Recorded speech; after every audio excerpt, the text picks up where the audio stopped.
Mexico is known to be an extremely diverse country when talking about people, history, culture, traditions, mindset, and nature. All of this is thanks to our colonial and pre colonial past, which have shaped Mexico's identity. Mexicans tend to feel lower than they are and everyone else around them because they have lost so much and endured so much during history that this is just our identity. And also, we are kind of people pleasers. We try to please everyone by committing to things that we can do just to not feel useless or just try to please everyone. And also, Mexicans have just tried to endure everything in their lives. That's what we call aguantar. For example, the narco situation in Mexico, all the femicides in Mexico, is just something that we endure and we accept because we think that makes us stronger, and we have to feel proud of it because we support much than everyone else around us. Like the most.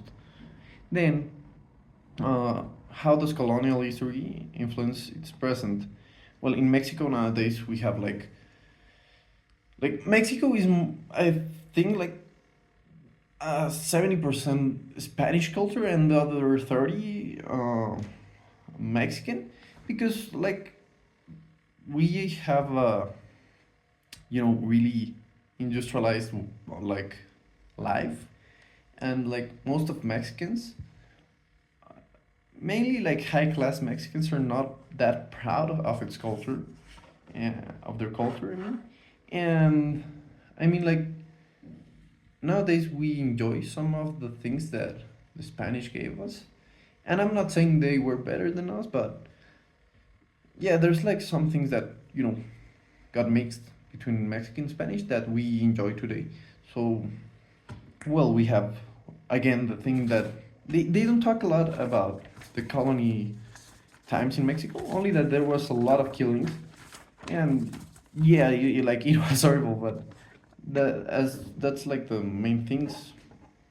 Oh, well, we can make the connection about the aguantar thing, that as Mexicans we need to just receive the punch of what surrounds us, and I think that's a perfect example of what happened when the Spanish came to Mexico, that they started to kill everyone, and we couldn't do anything, and also if we wanted to do, we could have done something, but we just like accepted our fate, and that brings us here today. And today, that many people like don't talk about their problems.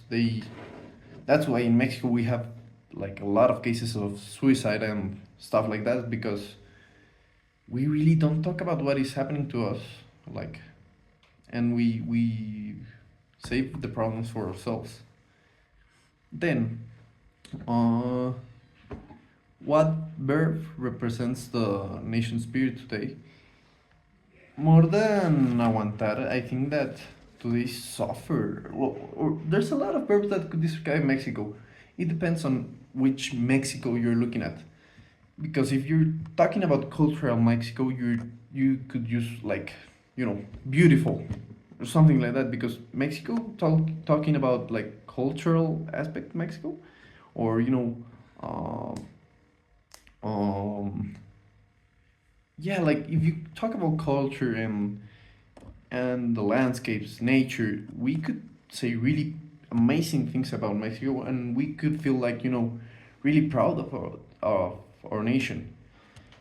But then if you talk about society Mexico and you know like day a day Mexico, we would have really harsh like uh verbo, because like as a society Mexicans are really harsh on each other in many ways, from religion, education. There's always differences, and we live them day to day. As I said, like it happens a lot. And like if we would give a verb to Mexico, we could give Mexico like a neutral verb, because as a nation amazing, but as a group of people, Mexicans, like we're not doing great, and we need to work on it. But like, I mean, at this point, I think, and it's like really impressive that as young people of this country, we think like this. But we both thought that Mexico is kind of lost and we need to make a change now. But like, not everyone sees it this way. So we're kind of in a, uh, entre la pared y la espada situation, So it's like really worrying. And finally, how do you see the message of El Verbo de las Culturas reflected in this country's reality? So, in our opinion, this text was great. Like, I really like it. I really, really, really like it. Especially, like, the text is good, but the best part of it, I think, is this.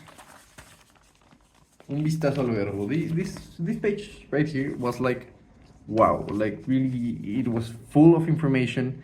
It was really, wow, like really, I'm amazed of what it says and like the truth it maintains. For example, uh, we have a complejo de superioridad, and I really like that. We're like really proud people about things like we have, family values, we have traditions, we have culture, and we always like share this with people, like especially with people from other countries. Like for example, we say like, yeah, people from the US don't have like any culture, they don't know nothing, and we have a lot of culture, we have food, we have everything, and they don't know. And that was really funny for me. And and what else? Also, I'm sorry, uh the how we look at ourselves, I liked a lot that one also. That we're a country that doesn't like the quejas, and we're proud of it. Like we always hear like, shh, don't be complaining or stuff like that, and it has a lot of truth. I mean, I love it. And things like these contradictions it has, like perezosos pero trabajadores. And I think this is a great contradiction, because we go to the streets and we see that a lot of people are working, they're giving it like their best, but at the same time we hear like a lot of people, and we see also like in the streets people drinking, and they just get blacked out in the middle of the street. And that's a really like good contradiction. And I remember this part on the text that I really like, that says here that pero dada su naturaleza aceptarán estas condiciones sin preguntar, that many of the Mexican workers would accept like any job without even asking like the conditions of the working space. And like it's really funny, because like in other places like the US, like they ask like for a lot of things before getting into a workplace, and they look like for the best options so they don't have any accidents or stuffs. And at the end, if they have an accident, they're gonna sue everyone, and they're gonna get a lot of money because a little accident. And it's really funny, because here in Mexico people like could die and nothing would happen. Like there's this really funny, well, not funny, but like you say, wow, why would you say that? The phrase, pues enterramos al chalán, that the the the work conditions in working, I mean in building, spaces, like if one of the workers die, they have this phrase that, oh yeah, just entiérralo ahí en el cemento. And it's like crazy. It's not that happens every day, but like if you think, you say, oh, this could have happened even in your own house. And it's like you begin to think, and like we don't have good conditions in most of Mexico in many things. Like in food you get sick everywhere. Like the people don't wash their hands before giving you food. Um, Even for students, like as students we use like all these tools like ChatGPT. we don't, upload the homeworks. We have like, I'm not saying like as us, but many of the people that surround us, like they are really rude with the teachers. They don't care about school. So, and that's also like a thing we have, that we could be like a little bit harsh on each other as Mexicans, that we don't have like we don't have a reason for it. And finally, I like to say again that this was a really incredible, uh, reading. I loved it. I loved it a lot. Also, Fer, like we thought it was amazing, everything of it. Let me see if I can. Oh well, yeah. I think here we have a blank space in the complejo de inferioridad. The author only mentions that we lost the half of our country to US in the war of 1840.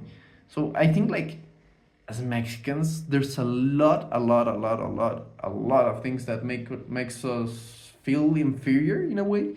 Like for example, the usted talking, and we really like acostumbrados to it. Like we talk to everyone with the usted. Well, only elder people, but like talking like, ¿Cómo está usted hoy?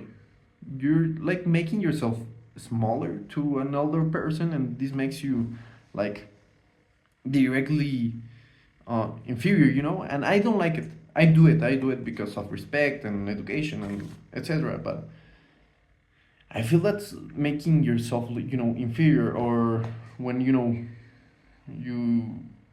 for people like ballet parkings, or everyone, or every service work, like it's really common to see how they talk to people in a way that they look inferior. I'm not saying they are, but the mi señor, aquí está su coche, mi señor. These kind of expressions are like really, for me it's uncomfortable when it has happened, like to me or someone that is surrounding me.